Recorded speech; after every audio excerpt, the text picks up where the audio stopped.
সম্মানিত দর্শক, আশা করি আপনারা ভালো আছেন।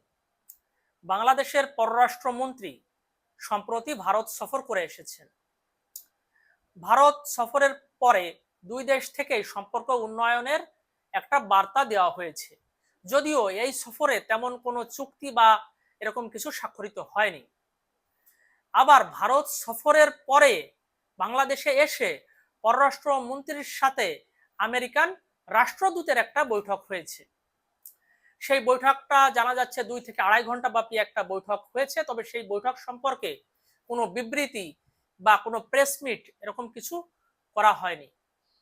এখন বাংলাদেশের রাজনীতিতে বরাবরই বিদেশি শক্তির একটা বড় প্রভাব থাকে, বিশেষত ভারত ও আমেরিকার একটা বড় প্রভাব।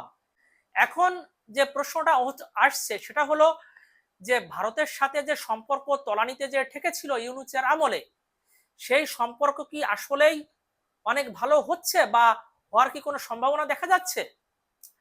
বাংলাদেশের পররাষ্ট্রমন্ত্রী কিন্তু বলেছেন যে ভারতের সাথে সম্পর্ক আমরা শুরু থেকে শুরু করছি না, আমাদের সম্পর্কটা আগে থেকে অনেক প্রোগ্রেসিভ, সেখান থেকে আরো ভালো করার দিকে আমরা যেতে চাই, কিন্তু তার জন্য একটা প্রথম পদক্ষেপ হওয়া উচিত গঙ্গার যে চুক্তিটা শেষ হয়ে যাচ্ছে সেটা নবায়ন, গঙ্গার পানি বন্টন চুক্তি।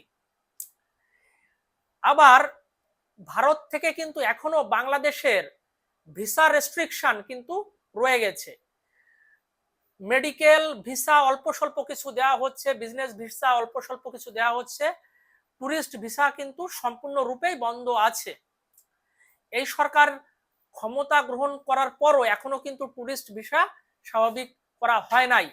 এটা কিন্তু একটা সিগনিফিক্যান্ট ব্যাপার, কারণ টুরিস্ট ভিসা যখন স্বাভাবিক হবে তখন মনে করবেন যে দুই দেশের সম্পর্কটাও অনেকটা স্বাভাবিক হয়ে গেছে। এখন ভারত সরকার থেকে বলা হয়েছে যে কয়েক সপ্তাহের ভিতর আমরা মেডিকেল এবং বিজনেস ভিসা অনেক সহজ করব, কিন্তু সেখানে কিন্তু টুরিস্ট ভিসার কথা বলা হয়নি।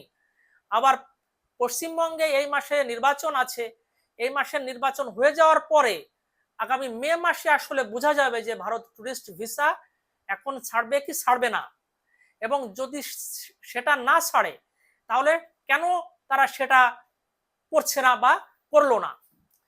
এখানে আওয়ামী লীগের যে একটা নিষেধাজ্ঞা এই সরকার জারি রেখেছে এবং সেটাকে আইনে পরিণত করেছে, এটার কি তার সাথে কোনো সম্পর্ক আছে? এটা কিন্তু এখন ওইভাবে বলা যাচ্ছে না যে তার সাথে সম্পর্ক আছে কি নাই, কারণ আওয়ামী লীগের যে নিষিদ্ধকরণ এটা ভারত জেনারেলাইজ ভাবে ভালো চোখে দেখার কথা না, কারণ আওয়ামী লীগের সাথে তারা দীর্ঘদিন ধরে খুব একটা ভালো সম্পর্ক মেনটেন করে এবং বাংলাদেশে তারা ইনক্লুসিভ রাজনীতি বা ইনক্লুসিভ নির্বাচন দেখতে চায়। এবং এই যে আওয়ামী লীগের যে নিষিদ্ধকরণ, এটা কিন্তু দেশের ভিতর থেকে যারা ইনফ্লুয়েন্সার আছেন বা অন্যান্য যারা বুদ্ধিজীবী আছেন তারাও কিন্তু ব্যাপক সমালোচনা করছে, কারণ এটা আবারও একটা নিষিদ্ধের রাজনীতি বা প্রতিহিংসার রাজনীতিকে ট্রিগার করবে কিনা। দেখেন, যারা নিষিদ্ধ করে তারা হয়তো সাময়িক এতে একটু হয়তো সুখ পেতে পারে, কিন্তু ভবিষ্যতে তাদের জন্য একই ধরনের পরিণতি হওয়ার আশঙ্কা থেকে যায়, যেটা কিন্তু আওয়ামী লীগের ভাগ্যেই ঘটেছে। তারা জামাতকে কার্যত নিষিদ্ধ করে রেখেছিল, এখন তাদের ক্ষমতার পতনের পর তাদের অবস্থা কতটা খারাপ হয়েছে। আজকের আলোচনা এ পর্যন্তই।